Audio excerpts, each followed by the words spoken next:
Welcome to the Via Stoica podcast. My name is Benny. I'm your host for today, and this is another Stoic Quotes edition. We've done over 40 of them right now, and it's really good to see the views and the listens that people appreciate it. And if you do, please give it a thumbs up, leave a comment, tell me what you like about it, maybe what you disagreed with, or if you have other questions or many things. And if you're looking for more Stoic quotes, all verified with their references, so you can look them up in your own books and texts, you can go to viastoica.com. You can see the resources that we have, and you can see a lot of lists of quotes. You can easily copy them or to share them with whatever you need. Or if you want to make your own little handbook like Arian made based on the discourses of Epictetus, you can just copy them and paste them wherever you feel like using them.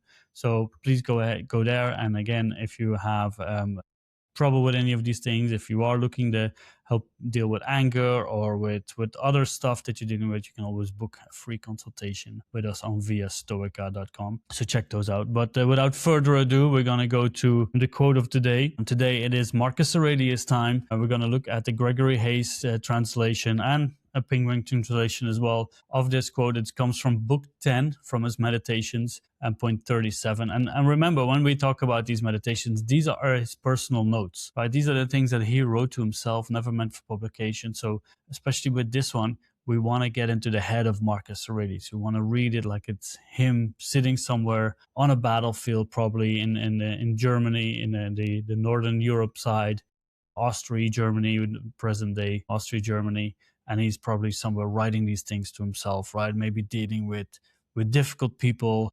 People want something from him. And then he goes on to write in 10.37, he says, learn to ask of all actions, why are they doing that? Starting with your own. And I wanted to read another translation just to kind of give it a little bit more insights. And this comes from the Penguin Classics edition. And here it is translated as far as you can, get into the habit of asking yourself in relation to any action taken by another, what is his point of reference here? But begin with yourself. Examine yourself first. Now, why do I like this, right? And it reminds me a little bit of another quote that he uses, another note that he writes, right, in a earlier part of the meditations where he says, try to get into their minds. Try to understand why people are doing it. But first, examine yourself. Right. Again, when we look at other people's actions or behavior, they're often a reflection of how we look at life, of what we think is important, our priorities, because that's what we catch up on. That's what our brain is steered towards, to see the things that we struggle with and see them in other people. Right. We put ourselves in other people's shoes from our own perspective. It's pretty much impossible to do so 100% from their perspective. But what he's asking here, when we see other people's actions that can frustrate us, remember if you go to a shopping, if you go to the grocery store and people are doing, standing in line, or maybe cutting in line, or trying to, standing in the aisle looking for things too often, or whatever, or maybe we're driving or just walking in the streets, or if you're traveling, those kind of behaviors that get to you, right? That irritate you or frustrate you. Marcus Aurelius, and this is kind of like this, creating a cognitive distancing from that point of irritation, is asking us to try to put ourselves in their mind. What is their reference point? What are they trying to do here? What are they, maybe they're in a hurry. Maybe they're just going through a bad day. Maybe all these other things are happening, right?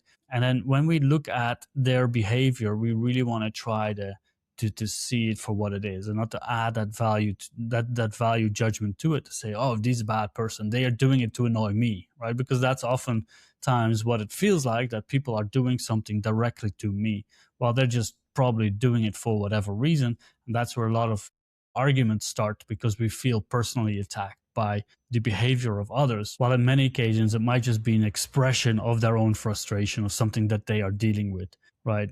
And then that last part of the quote is like starting with your own, or he says in this, examine yourself first, right? So when we're looking at other people, we first need to look at ourselves. Have I portrayed this behavior myself? Have I acted this way myself? And then what did I expect other people to believe? Or how did I feel about those actions?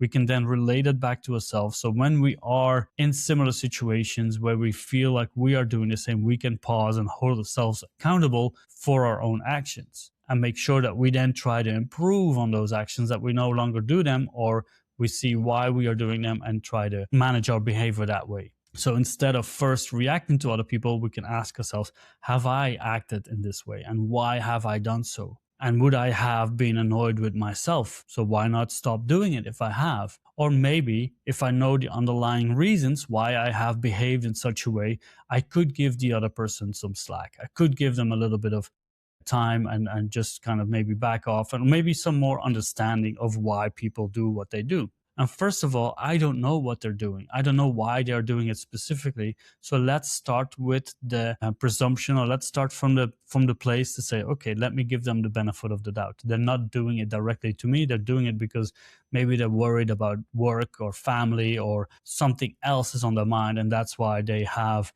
kind of given up on some maybe social conventions, or maybe they just feel that they are entitled to have things in a certain way. And sometimes we have the same, right? Sometimes we look at the life from our own viewpoint and feel that we are the highest priority to have something done, right? We need to have everything that we want to get. We want to achieve it that way. We want things to happen that way, right? And again, we know from the Stoics, if you've been following us for a while, that's not how life happens, right? Epictetus says, wish for life to happen as it happens, and your life will go smoothly. Not like wish things to happen as I want them to go, because then you get frustrated a lot of the times. So again, when we look at other people's actions, try to put yourselves in their head and also try to ask, have I acted this way? Why did I do it, right? Really start to think about it instead of getting frustrated, angry, lashing out, reacting to their behavior. We can just maybe take a step back, or maybe even ask them, hey, do you need some help? How are you doing? Or if you see people being nervous, let them go first. Think about yourself. I'm not in a hurry. That's fine. I can wait a few more minutes. I can deal with this a little bit more, right? So I think that that's a really good way to connect more with people and to give each other a little bit more understanding and to reduce some of the friction that we sometimes feel when dealing with other people. So again, I'll read it real quick before we end this episode. In this translation, Gregory Hayes, he says, learn to ask of all actions, why are they doing that? Starting with your own. Start with your own before you judge other people. So thank you for listening. If you have some comments, if you have some insights, maybe you have some interesting stories where this happened to you and where you know how you dealt with it better now than before, or maybe you felt like I should have dealt with that better. I should have reflected on why they were doing this. And have I done so myself? And do I measure things with double standards? So look at that and let me know in the comments. Like and subscribe to the podcast. As always, you can also subscribe to our newsletter, The Pause, on viastoica.com, where each month we have a little moment of peace in your inbox, and also a small mini course. It is, if you like. So thank you very much for listening. Hope to see you in the next one, and have a very good rest of your day.